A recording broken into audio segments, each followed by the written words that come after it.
Igatpuri police स्टेशनमध्ये प्रकल्पबाधित शेतकऱ्यांची बैठक पार पडली। औद्योगिक कारणांसाठी अडवण तसंच पारदेवी या गावातील शेतकऱ्यांच्या जमिनीवर 7/12 सदरी इतर अधिकारात औद्योगिक कारणासाठी नोंद टाकण्याचं काम शेतकऱ्यांना विश्वासात न घेता टाकण्याचं काम सुरू असल्यामुळे शेतकऱ्यांनी पोलीस निरीक्षक राहुल तसरे यांच्या दालनात भेट देऊन आपली व्यथा मांडली। तसंच आपली मागणी शासनापर्यंत पोहोचावी अशी विनंती केली।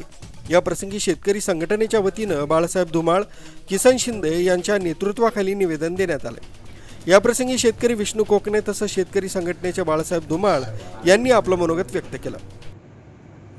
आज PSI साहेब इगतपुरी यांनी आम्हाला अडवणची गाव बचाव समिती या कमिटीला बोलवले असता आम्ही त्यांच्याकडे आमची शेतकऱ्यांची रास्त मागणी मांडलेली आहे की सरकार आमच्या जमिनीवर बोजे घेत आहे।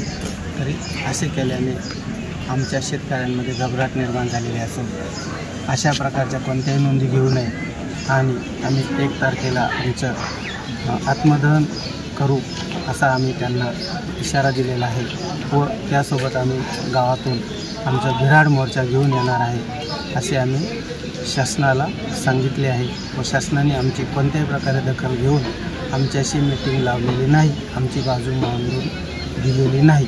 तरी आमची शासनाने मीटिंग लावावी व आमच्या व्यथा जाणून घ्याव्या एवढीच आम्ही शासनाची मागणी करत आहोत। इगतपुरी तालुक्यातील पारदेवी व अडवण या गावांमधील भूसंपादनाचं काम शासनाने चालू केलेलं आहे। शेतकऱ्यांना कोणालाही आजपर्यंत न विचारता विश्वासात न घेता 7/12वरती बोजा चढवण्याचं काम केलेलं आहे।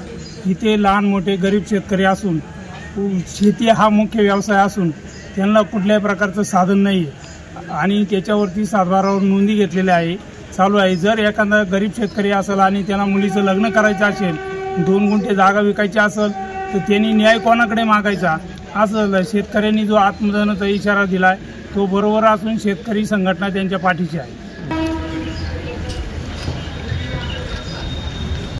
आर्मी न्यूज साठी पांडुरंग भांगरे, इगतपुरी।